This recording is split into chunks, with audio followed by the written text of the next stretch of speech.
We are back on Inside Politics. Our guest today, Nashville Mayor John Cooper. We're talking about the budget he's proposed and the 32% tax increase, and we'll also be talking later in the program about how we're doing in the fight against the coronavirus. Mayor, you keep talking about you want to avoid layoffs. Your budget does seem to do that. If we have to get to layoffs, is it going to be across the board? Are we going to protect frontline workers, first responders? Well, I know you've gotten approval to go ahead if you have to do that. Yeah. Well, first, we're going to avoid doing that unless there's a horrific second outbreak in the pandemic. We're trying to financially put everything in place in order to prevent doing that.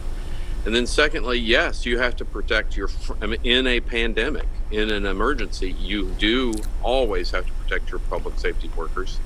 We need them. But you know, all Metro employees are important, and they're all doing a job that we need for them to do. And we want to have a city that we get back and really need them.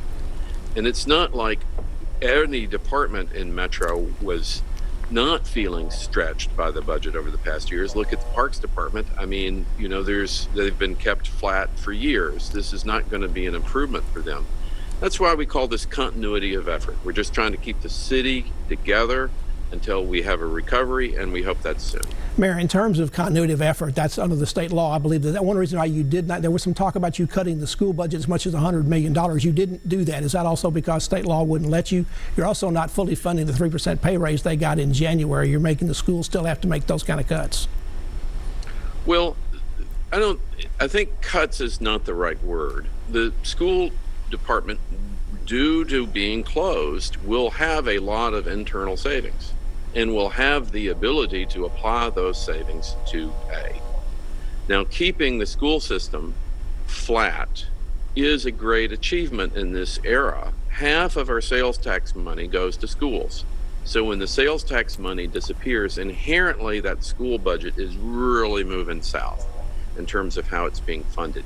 The property tax owners in Nashville are going to shoulder a much higher load in funding our school system than they ever have.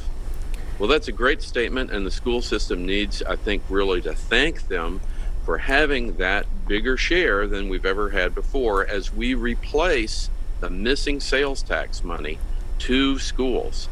It's a huge, huge vote of priority where our schools are to make that extra commitment by the property taxpayer.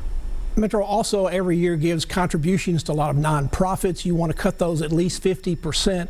One of those that would be cut 50% is Second Harvest Food Bank. With all the hunger that's now rising in this community because of all the unemployment, well, that seems particularly cruel.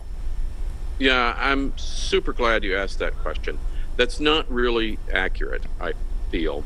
What's happened is the Federal CARES Act, which is a lot of federal money coming to Nashville, does not allow us to repair a budget hole, but it does allow us to spend money on a COVID response.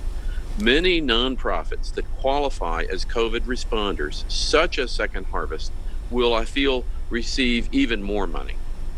But discretionary nonprofits that are not involved in COVID and in our response to COVID will not be able to receive federal money, and we uniformly are saying we can't afford more than 50%. Not in the environment of a 32% tax increase. This is a shared pain budget, and everybody is coming back. But things like Second Harvest, food security, domestic violence, these are the nonprofits that I expect their funding actually will increase, though some of the source of those dollars will be federal dollars and not city taxpayer dollars. Mayor, this week you got a sort of a rocky reaction back from some council members. Some of them didn't feel like you told them enough in advance about how big this was going to be. They knew something was coming. They thought it was going to be substantial, but I think they were unhappy. And the department heads, they say, weren't told either. They also are talking about you being not transparent and being secretive about doing this. Other council members are concerned that some of the numbers you gave out in your budget presentation and those that were later given out or put up online by the finance department are completely different. Are you trying to put all those together? You need 21 of 40 votes in that council in order to pass this. Right. Looks like you've got some damage control to do. Well, I don't, let's just go through this one at a time. I don't think completely different is not, I think, accurate at all from the presentation. Secondly, so much of this came together late because so much is not known. The federal response, which we had all hoped would temper the need for a tax increase, still much of that is unclear. I was on a conference call with the 40 largest mayors yesterday. Every one of us is puzzled about what is in the federal response and what is not in the federal response. You have to know that before you go forward with the budget. And then, frankly, this is about 3 budgets in one, and to have a $540 million adjustment is a gigantic undertaking. And ultimately, there's not that many policy choices in this. If it's discretionary, can't be paid for by the federal government, it's cut by 50%. Everything else is being cut even, and we're replacing the fund balance. Those are the 3 key moves in this budget, and I think that has been communicated with everybody. Each of the moves, frankly, requires a lot of shared pain, and nobody is necessarily going to raise their hand and go, this is my favorite thing. It's, of course, not our favorite thing, but is it necessary? And it is.